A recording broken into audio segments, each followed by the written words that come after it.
Inilabas ko nga 'tong gown ni ate nung ginamit niya nga nung 7th birthday niya dahil meron nga mag-aarkila. Pinaarkila ko na nga rin kaysa naman nakatago nga. May inayos nga lang din ako sa loob niyan at eto nga itinali ko na nga rin yung tali niya sa likod dahil eto nga yung magiging back details niya, yung mga patali na yan sa likod.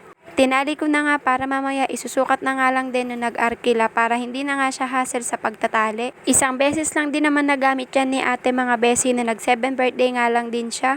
Eto nga yung picture niya na nag 7th birthday ng suot nga yan. O 'di ba mas kita nga yung ganda niya pag suot na, kaya napakaganda niya talaga pag sinusuot na at hindi nga rin nakakaitim yung kulay niya dahil light violet nga lang talaga yan at dahil nga yung anak ko hindi rin naman ganun kaputian kaya sakto lang talaga to sa mga morena. May pa-pearl pa nga yan sa mismong laylayan mga besi kaya maganda at eto nga yung likod niya no naitali ko na o 'di ba ang ganda talaga. Kung ano nga yung style ng baba, ganun na nga yung style niya sa may pinaka-shoulder. At ayan nga yung loob niya mga besi, o 'di ba? Talagang bagong-bago pa nga yan dahil isang beses nga lang talaga nagamit yan ng anak ko. Kagandahan nga lang pag binili mo yung gown, pwede mo nga ipaarkila at hindi nga lang din yung kinonsider ko, pwede nga rin yung magamit ni Bunso. Ayun nga lang talaga pinakamaganda pag parehong babae nga yung anak mo, mamamana nga ng Bunso yung mga pinagleetan ni ate. Ayan nga yung mga pearl niya na maliliit, ang ganda talaga at hindi nga siya ganun kasagabal dun sa gown dahil maliit nga lang yung pagka-pearl niya at kitang-kita nga yan pag nasuot na. Kilala ko nga yung nag-arkila neto kaya alam kong iingatan nga at sa mga gusto nga mag-arkila neto, PM nyo lang ako at basta iingatan nyo nga lang din yung gown yan. Salamat!